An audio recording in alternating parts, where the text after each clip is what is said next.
ਆਯੁਸ਼ਵੇਦਾ Ayurveda centre ਆਏ ਹੈਗੇ ਆ ਔਰ ਅਸੀਂ ਆਯੁਰਵੇਦ ਦੇ ਵਿੱਚ ਦੇਖਣ ਲੱਗੇ ਹੈਗੇ ਆ ਕਿ ਕਿੱਦਾਂ ਬਿਮਾਰੀਆਂ ਦੀ ਜਾਣਕਾਰੀ ਆਪਾਂ ਲੈ ਸਕਦੇ ਹਾਂ ਆਪਣੇ ਸਰੀਰ ਬਾਰੇ। ਕਿ ਸਾਡੇ ਸਰੀਰ 'ਚ ਜਿੱਦਾਂ ਆਪਾਂ ਟੈਸਟ ਕਰਦੇ ਹੁੰਦੇ ਆ, ਉੱਦਾਂ ਇੱਕ ਨਾੜੀ ਪ੍ਰੀਖਿਆ ਦਾ ਵੀ ਇੱਕ ਟੈਸਟ ਹੁੰਦਾ ਆ, ਜਿਹਦੇ ਨਾਲ ਕਿ ਸਾਨੂੰ ਇਹ ਪਤਾ ਲੱਗਦਾ ਹੈ ਕਿ ਸਾਡੇ ਸਰੀਰ 'ਚ ਕਿਹੜੀ ਚੀਜ਼ ਸਾਨੂੰ ਜ਼ਿਆਦਾ ਖਾਣੀ ਚਾਹੀਦੀ, ਕਿਹੜੀ ਘੱਟ ਖਾਣੀ ਚਾਹੀਦੀ ਹੈ, ਜਾਂ ਸਾਡਾ ਲਾਈਫ ਸਟਾਈਲ ਕਿੱਦਾਂ ਦਾ ਹੋਣਾ ਚਾਹੀਦਾ ਆ। ਔਰ ਉਸ ਤਰ੍ਹਾਂ ਦੇ ਹਿਸਾਬ ਨਾਲ ਅਸੀਂ ਅੱਜ ਦੇਖਣ ਆਏ ਹੈਗੇ ਕਿ ਬੋਡੀ ਨੂੰ ਆਯੁਰਵੇਦ ਦੇ ਹਿਸਾਬ ਨਾਲ ਦੇਸੀ ਦਵਾਈਆਂ ਨਾਲ ਕਿੱਦਾਂ ਠੀਕ ਕੀਤਾ ਜਾ ਸਕਦਾ ਜਾਂ ਘਰੇਲੂ ਇਲਾਜ ਨਾਲ ਕਿੱਦਾਂ ਠੀਕ ਕੀਤਾ ਜਾ ਸਕਦਾ, ਕਿਉਂਕਿ ਸਰੀਰ ਨੂੰ ਜ਼ਰੂਰੀ ਨਹੀਂ ਕਿ ਦਵਾਈਆਂ ਖਾ ਕੇ ਠੀਕ ਕੀਤਾ ਜਾਵੇ। ਤੇ ਜੇ ਅਸੀਂ ਆਪਣੀ ਨਬਜ਼ ਚੈੱਕ ਕਰਾਉਂਦੇ ਹਾਂ ਔਰ ਅਸੀਂ ਉਸ ਹਿਸਾਬ ਨਾਲ ਆਪਣੀ ਡਾਈਟ ਨੂੰ ਬਦਲਦੇ ਹਾਂ ਤੇ ਬਹੁਤ ਬਿਮਾਰੀਆਂ ਦਾ ਇਲਾਜ ਉਸ ਨਾਲ ਵੀ ਹੋ ਜਾਂਦਾ ਹੈ। ਤੇ ਆਓ ਆਪਾਂ ਦੇਖਦੇ ਹਾਂ।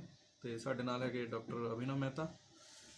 नमस्कार व्यूअर्स, मैं हूं doctor Mehta Ayurveda urban state phase 1 तो। जिस तरह तुम देख रहे हो एक डिवाइस है, नाड़ी ते रंगनी डिवाइस है, पुणे की बनी है, लैक्सस इंडिया अवार्ड ते government of India Ayush ministry वालों अवार्डेड है। ये एक 2 यूनिट है। ये यूनिट हम पल्स के उत्ते लगाने असीं ते एक पूरा ग्राफ आ जाएगा पल्स का, जिद्दां ECG हुंदी उस तरह पल्स का ग्राफ आंदा। तो वो फिर इस तरह की प्रिंटेड रिपोर्ट आती 10 पेजा की। ये पेशेंट की बहुत जरूरी जानकारी मिलती, जिहदे पेशेंट के वायु वात पित्त कफ की स्थिति की है उस बारे जानकारी मिलती है, उन्होंने प्रकृति की है उस बारे जानकारी मिलती है। फिर प्रॉपर ग्राफ बनते 3 दोषों का, नाड़ी नाम ब्लॉकेज या सामता कितनी है, निरामता कितनी, उस हिसाब नाल फिर उहदे बल पता लगता किस तरह, फिर अग्नि, फिर वात पित्त कफ के अलग अलग गतियाँ, इस तरह ही सारी बॉडी के होर सारे फिर पता लघु गुरु कठिन मृदु सूक्ष्म, सारे इस तरह गुण पेशेंट की तस्वीर पता चलती है। पेशेंट की ब्रेन की कैपेसिटी, वर्किंग पावर, होर काफ़ी जानकारी, प्रॉपर आकृति किस तरह की जाट बन जाता, जिहदे उन्हां दी नबज के हिसाब नाल जो जो डाइट उन्होंने अच्छी है वह ग्राफ बनता, जो जो परहेज है उस बारे भी दसिया जाता। इस तरह कुछ जीवन शैली में सुझाव होंगे। हर एक इंसान की अलग नबज होंगी है, वो पल्स के हिसाब नाल सारे बनते हैं। फिर प्रॉपर दिनचर्या आती है, सानू दिन किद्दां बतीत करना चाहिए उस बारे जानकारी होंगी है। उस तो बाद ऋतुचर्या मतलब मौसम के हिसाब नाल सारी जानकारी मिलती है। तो विशाल सर की एक बार असीं स्कैन करके तुहानूं दस देंगे किस तरह स्कैन की जाती। वो हाथ इस तरह उपर रखी दा ते पल्स वाली जगह ते असीं ये स्कोप लगाने 10,000 टाइम ये प्रैशर कैलकुलेट करके एक ग्राफ इस तरह जब तुसीं देख रहे हो लैपटॉप ते ग्राफ बनता। फिर ये रिकॉर्डिंग होंदी है, 1 मिनट की रिकॉर्डिंग तो बाद सॉफ्टवेयर प्रॉपर एनालाइज करके नबज की जाँच, जिद्दां तुसीं सुनिया होएगा पहला नबज की जाँच पुराने वैद या बजुर्ग करते होंदे सी, उस तरह ही एक हाईटैक मशीन है जिहड़ी कि मिनिस्ट्री ऑफ आयुष वालों अवार्डेड रैकोगनाइज्ड है। तो नॉर्थ इंडिया साढ़े को मशीन अवेलेबल है जलंधर में। तो कोई भी तुसी अपनी जांच करवाना चाहो, कोई समस्या शरीरिक समस्या मानसिक समस्या किसी भी तरह की कोई प्रॉब्लम है, वो बारे एक डीप स्टडी डीप जानकारी ये पता चलती है। तो बिना दवाइयां तो भी काफ़ी रोग असी ठीक कर रहे हैं। जरूरी नहीं होंदा हर मरीज ने दवाई दे के ठीक करना। काफ़ी साढ़े को पेशेंट आते जिन्होंने असी नबज दे के उन्होंने डाइट में कुछ परिवर्तन थोड़े करते हैं, उन्होंने पल्स के हिसाब नाल जिहड़ियां चीज़ां जरूरी है उन्होंने खाण नूं कहंदे हैं, जिहड़ियां चीज़ां परहेज करन नूं कहीदियां। तो उस हिसाब नाल फिर 2 या 3 महीने दे विच उन्होंने सारी प्रॉब्लम ठीक हो जाती है।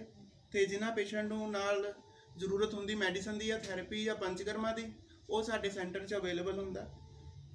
जिद्दां तुसीं देख सकते हो 1 मिनट के करीब स्कैन हो चुकी है। तो हम असीं स्टॉप करांगे तो सर की रिपोर्ट पूरी रेडी हो जाएगी, फिर वो प्रिंट निकल जाएगा जिस तरह मैं तुहानूं पहलां ये रिपोर्ट दिखाई है। तो उम्मीद करते हैं तुहानूं जानकारी वधिया लगी होएगी। बाकी थोड़ा विशाल सर दसणगे क्योंकि इन्हां दी स्कैन कीती सी पहलां भी पिछले हफ्ते भी। जिवें मेरी जो लास्ट असीं स्कैन की चैक करन लई तां उदों मैनूं कुछ चीज़ां पता लगियां कि मेरी जिहड़ी डाइट है उस की गलतियां रहिंदियां ने। जिद्दां मैनूं एसिडिटी ज़्यादा हो जाती सी कई बारी, और मैं स्कैन दे विच भी देखा और मैं देख के हैरान हो गया कि उहदे विच भी मेरा यही चीज़ आ रही थी कि मेरी बॉडी एसिड ज़्यादा बनता। और उस तरह के रिलेटिड अपने आप जी रिपोर्ट जनरेट हुई वो लिखा आ रहा है कि तुहानूं आह चीज़ां नहीं खानी चाहिए। मैं उन्होंने जो चीज़ों बदलिया ਤੇ ਕੁਝ ਚੀਜ਼ਾਂ ਖਾਣੀਆਂ ਸ਼ੁਰੂ ਕੀਤੀਆਂ, ਕੁਝ ਛੱਡੀਆਂ, ਤੇ ਉਸ ਹਿਸਾਬ ਦੇ ਨਾਲ ਮੈਨੂੰ ਬਹੁਤ ਫਰਕ ਪਿਆ ਇਹਦੇ ਨਾਲ। ਤੇ ਮੈਨੂੰ ਬਿਨਾਂ ਯਾਨੀ ਕਿ ਕੋਈ ਦਵਾਈ ਲਏ ਮਤਲਬ ਮੈਨੂੰ ਕਾਫੀ ਪ੍ਰੋਬਲਮਸ ਤੋਂ ਮੈਂ ਠੀਕ ਹੋਇਆ। ਜਿੱਦਾਂ ਕਿ ਸਰੀਰ 'ਚ ਕਿਤੇ ਦਰਦ ਰਹਿੰਦਾ ਸੀ ਤਾਂ ਜਾਂ ਕਿਤੇ ਜਲਨ ਹੁੰਦੀ ਸੀ ਮੰਨ ਲਓ ਛਾਤੀ, ਹੁਣ ਪਹਿਲਾਂ ਦਵਾਈਆਂ ਖਾਣੀਆਂ ਪੈਂਦੀਆਂ ਸੀਗੀਆਂ ਤੇ ਹੁਣ ਉਹ ਚੀਜ਼ ਬਿਨਾਂ ਦਵਾਈ ਖਾਦਿਆਂ ਠੀਕ ਹੋ ਰਹੀ ਹੈਗੀ। ਔਰ ਮੈਂ ਇਸ ਚੀਜ਼ ਦਾ ਬਹੁਤ ਮੈਨੂੰ ਅੱਛਾ ਲੱਗਿਆ ਕਿ ਆਪਾਂ ਆਪਣੇ ਸਰੀਰ ਨੂੰ ਖੁਦ ਅਗਰ ਉਹਦਾ ਰਿਪੇਅਰਿੰਗ ਸਿਸਟਮ ਨਾਲ ਹੀ ਠੀਕ ਕਰ ਲਈਏ ਤਾਂ ਉਹ ਬੈਸਟ ਹੈ, ਰਾਦਰ ਦੈਨ ਕਿ ਆਪਾਂ ਮਤਲਬ ਕੈਮੀਕਲ ਵਾਲੀਆਂ ਜਿਹੜੀਆਂ ਦਵਾਈਆਂ ਲਈਏ ਉਹਦੇ ਨਾਲੋਂ।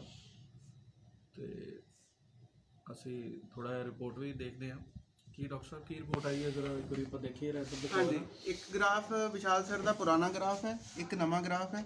ਇਹਦੀ ਤੁਲਨਾਤਮਕ ਪ੍ਰਤੀਕਿਰਿਆ ਲੱਗ ਰਹੀ ਹੈ 'ਚ ਪਤਾ, ਜਿਹਦੇ ਵਿੱਚ ਕਾਫੀ ਚੀਜ਼ਾਂ ਦਾ ਬੈਨੀਫਿਟ ਹੋਇਆ ਪਿਛਲੀ ਵਾਰ ਨਾਲੋਂ।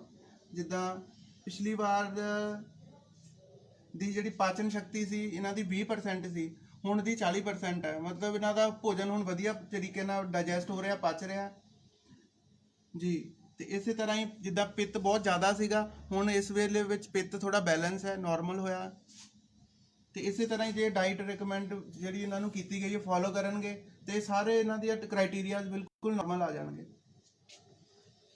Thank you. ਤੋ ਦੋਸਤੋ ਬਹੁਤ ਬਹੁਤ ਧੰਨਵਾਦ ਤੁਹਾਡਾ ਇਹ ਵੀਡੀਓ ਦੇਖਣ ਲਈ।